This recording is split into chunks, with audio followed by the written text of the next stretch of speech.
नमस्कार शुभ सकाळ। आज हूँ अक्टोबर मास 3 तारिख गुरुवार। आज सकाळ देश विदेश आरंभ करी तथा ओडिशार बछा बछा 10टी मुख्य खबर उपर आसंतो नजर पकेबा। वीडियो को गोटे लाइक करबा सहित चैनल को मध्य सब्सक्राइब करंतु। प्रत्येक दिन एही पड़ी बछा बछा किछि गुरुत्वपूर्ण खबर गुडी को जानिबा पई। एणिके दशहरा पूर्वरु राज्य को माडी आसुछि आउ एक लघुचाप। एणिके उत्तर बंगोपसागर रे घूर्णी वलय सृष्टि होइछि। 4 तारिख बेलू एणिके लघुचाप क्षेत्र सृष्टि होगा सहित संभावना रही। एणिके आईएमडी महानिर्देशक मृत्युंजय महापात्र सूचना अनुसार लघुचाप प्रभाव में एणिके 4 तारिख बेलू वर्षा हो पारे। एथर शीत केमिति रहइबो ताहा मध्य एपर्यंत आकलन होइनि। दशहरा पूर्व राज्य में एणिके बड़ वर्षा हेबार आशंका रही। अक्टोबर मासरे बंगोपसागर में लघुचाप सृष्टि हो पारे बोली मध्य कहुछि। अक्टोबर द्वितीय सप्ताह में लघुचाप आशंका करा जाउछि। अक्टोबर 4 रु 10 तारिख भितर प्रबल वर्षा हो पारे बोली मध्य कहुछि। बात्या मासरे लघुचाप सृष्टि हेले अधिक घनीभूत हेबो। लघुचाप नहीं पानीपाग विभाग पूर्वानुमान करिछि जे तबे राज्य में प्रबल वर्षा पर 2 दिन हेबो पाग एणिके सुखिला रहिछि। वर्तमान कोनोसी पानीपाग नियामक सक्रिय नथिबा बेले आगामी 4 दिन जाए अर्थात 3 तारिख बेलू प्रबल वर्षा पई कोनोसी सतर्क सूचना मिलिनि। बिजुली घड़घड़ी सहित हालुकारु मध्यम धरणर वर्षा हेबाकु थिबा बेले 4 तारिख बेलू बढ़ी पारे एणिके वर्षार परिमाण। एणिके राज्य सरकार कले बड़ घोषणा। एणिके अक्टोबर एही तारिख रे खाता को आसीबो एणिके सुभद्रा टंका। एणिके राज्य सरकार महिला मानक पई सुभद्रा योजना को कार्यकारी करिसेंती। एणिके एही योजना अधीन रे महिला मानक 10टी किस्ती माध्यम रे 5000 टंका अर्थात समुदाय 50000 टंका मिलुछे। एणिके अक्टोबर 9 तारिख रे महिला खाता को आसीबो एणिके सुभद्रा टंका। प्रथम किस्तीर द्वितीय पर्याय टंका हिताधिकारी खाता को एणिके आसीबो 9 तारिख दिन। उपमुख्यमंत्री प्रभाती परिड़ा एने मध्य घोषणा करिसेंती। दशहरा रे एही टंका मिली परिबो। बारिपदार शुभारंभ करिबा एणिके मुख्यमंत्री। उपमुख्यमंत्री प्रभाती परिड़ा अनुसार 40 लाख रु अधिक महिला को टंका दियाजिबो। 7 तारिख सुधा पंजीकरण करिथिबा महिला को टंका मिली परिबो। प्रथम पर्याय 25,11,000 महिला को मिली मध्य सारिछि। राज्य सरकार कले बड़ घोषणा। एणिके कृषकों को मागणा रे मिली परिबो एणिके मंजी। एणिके कृषकों विकास पई सरकार तरफ प्रयास जारी रही। पीएम किसान सम्मान निधि योजना रे एणिके वार्षिक 6000 टंका जोगाई देबा सहित आहुरी अन्य सुविधा मध्य जोगाई देउछंती सरकार। वर्तमान कृषक मानक पई आउ एक सुविधा उपलब्ध करा जाउछि। एणिके जनपदर कृषक मानक मागणा रे भल प्रजातिर सरस मंजी मध्य प्रदान करा जाउछि। मंजी विकास निगम तरफ कृषि विभाग को एही जोगाण करा जाउछि जे सोमवार रु जिला मुख्यालय ब्लॉक स्तरीय विभागीय गोदाम रु एही मंजी मध्य वितरण करा जिवो। कृषक मानक अति कम 2 किलो किंबा सर्वाधिक 4 किलो मंजी मध्य प्रदान करा जिवो। जनपद में प्रबल मात्रा रे सोरिष चाष करिथांती कृषक। तेणु एही फसल को आहुरी वृद्धि करिबा पई कृषि विभाग तरफ कृषक मानक मागणा सोरिष मंजी मध्य प्रदान करा जिवो। एथि पई जनपद में सोरिष मंजी पहुंची सारिछि। सोरिष मंजी सहित तोरिया मंजी प्रदान करिबे एणिके मंजी निगम विभाग। एणिके राज्य सरकार कले बड़ घोषणा। एणिके राज्य में 10म एवं 9म श्रेणी छात्र छात्री बदली जीव यूनिफॉर्म रंग। एणिके हाईस्कूल पिलांको यूनिफॉर्म को नहीं राज्य सरकार एणिके बड़ निष्पत्ति नैछंती। एणिके 9म एवं 10म श्रेणी छात्र छात्री स्कूल यूनिफॉर्म रंग मध्य बदली जाइछि। फल एणिके छात्र छात्री माने सबुज रंग बदल में बादामी रंग पिंधिबे। मुख्यमंत्री छात्र छात्री परिधान योजना रे एही रंग परिवर्तन करबा नै मध्य निष्पत्ति नैछन्ते। समस्त सरकारी और सरकारी अनुदान प्राप्त स्कूल छात्र छात्री नुआ बादामी रंगर यूनिफॉर्म परिधान करि परिबे। राज्य सरकार तरफ एही समस्त स्कूल को यूनिफॉर्म मध्य जोगे दिया जिवो। एनै स्कूल और गणशिक्षा विभाग पक्षरु माध्यमिक शिक्षा निर्देशालय को मध्य सूचना मिल सारी। एणिके राज्य सरकार कले बड़ घोषणा। एणिके बापा ठारू भिन्ने होइतिबा पुओ मध्य प्रधानमंत्री आवास योजना रे सामिल होई घर मध्य पाई परिबो। एणिके प्रधानमंत्री आवास योजना को नहीं आसिला एणिके पुणी थरे बड़ खबर। एणिके बापा ठारू भिन्न होइतिबा पुओ मध्य पीएम आवास योजना रे सामिल होई परिबे। पूर्व सरकार अमल रे बापा पक्का घर पाइथिले भिन्न होइतिबा पुओ को मध्य योजना रे सामिल करा जाउ नथला। हेले एबे मात्र भिन्न होइतिबा पुओ को उक्त योजना रे सामिल करा जाय सेमानको योग्यता भित्तिरे पक्का घर जोगे दिया जिवो बोली मध्य राज्य सरकार घोषणा करिसंते। राज्य पंचायत राज मंत्री रवि नारायण नायक ए बाबदरे मध्य सूचना दैछंते। पूर्व अनेक गरीब लोक पक्का घर पाइबार वंचित होता बेले एवं भिन्न पुओं को चिन्हट कर योग्य मानक 6 मास भितर कार्यादेश दिज्व। एही योजना रे राज्य रे एणिकी 20 रु 22 लाख हिताधिकारी को पक्का घर मध्य मिलिबो। एणिकी मेक इन ओडिशा रे विदेशी निवेशकों को सामिल लक्ष्य रे मुख्यमंत्री एणिकी जिबे दिल्ली।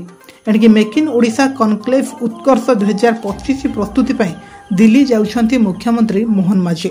दुदिनिया दिल्ली गस्त काल में दिल्ली में से मेक इन ओडिशा विजन ने निवेशक मान सहित करेंगे एणिकी आलोचना।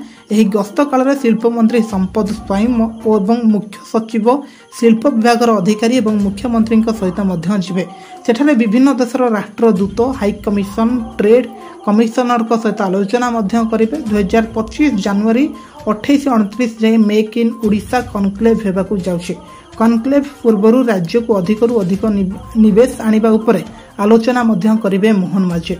राज्य को विदेशी निवेशक मान आगमन हेले शिल्प वृद्धि सहित राज्यर बेकार युवक युवती को रोजगार मिल पार बोली राज्य सरकार एणिकी बड़ घोषणा करिसेंते। एणिकी राज्य सरकार कले बड़ घोषणा। सुकन्या समृद्धि योजनार नियम हैला एणिकी परिवर्तन। एणिकी झील मान आरंभ होइथिबा सुकन्या समृद्धि योजना नुआ नियम लागू करिसेंते एणिकी राज्य सरकार।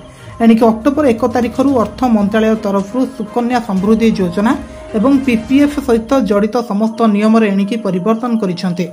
तेबे नुआ नियम अनुसार सुकन्या समृद्धि योजनार खाता को केवल झील किंबा पितामाता ही अपडेट करि परिबे। जदि देखिबा ही सुकन्या समृद्धि योजनार आरंभ 2015 मसीह प्रधानमंत्री नरेंद्र मोदी ही करथिले।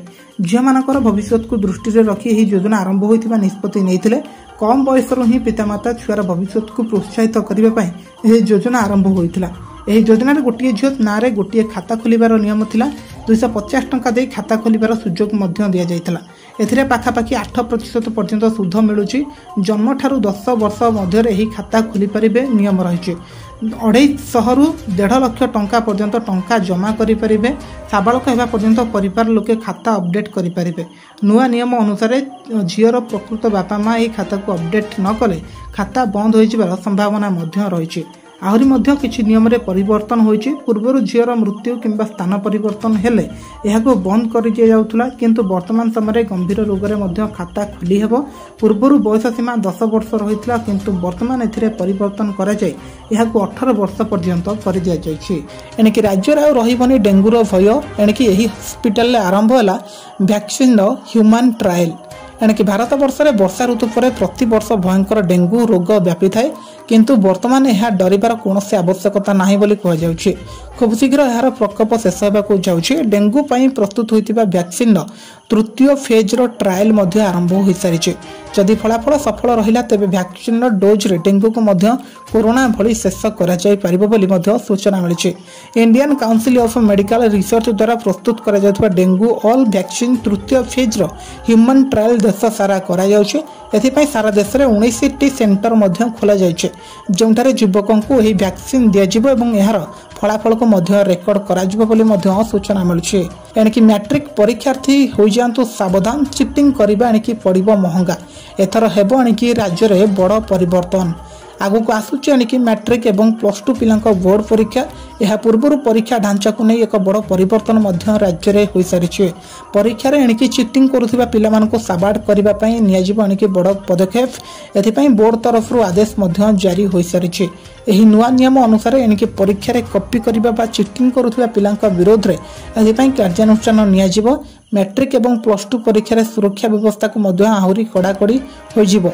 आसंता 2025 बोर्ड परीक्षा रे सीसीटीवी व्यवस्था मध्य लागू हेबो। मेरठ एवं सीबीएस बोर्ड परीक्षा नोटिफिकेशन मध्य जारी होइछि। एथिपई परीक्षा केन्द्र गुड़िकर समस्त श्रेणी रे सीसीटीवी कैमेरा लगेबाक मध्य पड़िबो। तबे सीसीटीवी कैमेरा व्यवस्था थिबा स्कूल मानको ही परीक्षा केन्द्र भाव में दायित्व दियाजिबो बोली स्पष्ट करिछि एणिकी सीबीएसई। एणिकी राज्य सरकार कले बड़ घोषणा। राज्यर हबिष्यालींक पई राज्य सरकार नेले एणिकी बड़ पदक्षेप। एणिकी पाखे आसुची राज्य एणिकी कार्तिक व्रत पालन करने निमंते स्वतंत्र व्यवस्था कराजिबा नै सरकार मध्य घोषणा करिसेंते। एणिकी पुरी रे कार्तिक व्रत पालन पई सरकार पक्षरु टंका मध्य अनुमोदन होई सारिछे। 2,57,50,000 टंका व्यय बराद करिसेंते एणिकी राज्य सरकार।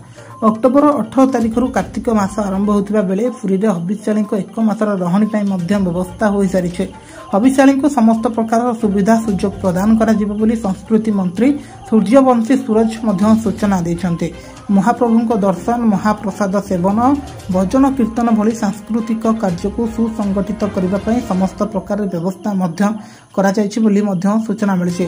तेज जो हबिष्याली माने एही योजना कार्तिक व्रत करने आसिबे सेमानक प्रथमे नाम पंजीकरण କରିବାକୁ ପଡ଼ିବ। ତେବେ ହବିଷ୍ୟାଳୀ ବ୍ରତ ପାଳନ ପାଇଁ ଆଗ୍ରହୀ ମାନେ ଅନଲାଇନ୍ ମଧ୍ୟ ଆବେଦନ କରିପାରିବେ। ଏଣିକି ନିଜର ନାମ ପଞ୍ଜୀକରଣ କରିବା ପାଇଁ ନଚେତ ନିଜ ଜିଲ୍ଲାର ଜିଲ୍ଲାପାଳଙ୍କ କାର୍ଯ୍ୟାଳୟ ମାଧ୍ୟମରେ ମଧ୍ୟ ନିଜ ଆବେଦନ କରିପାରିବେ।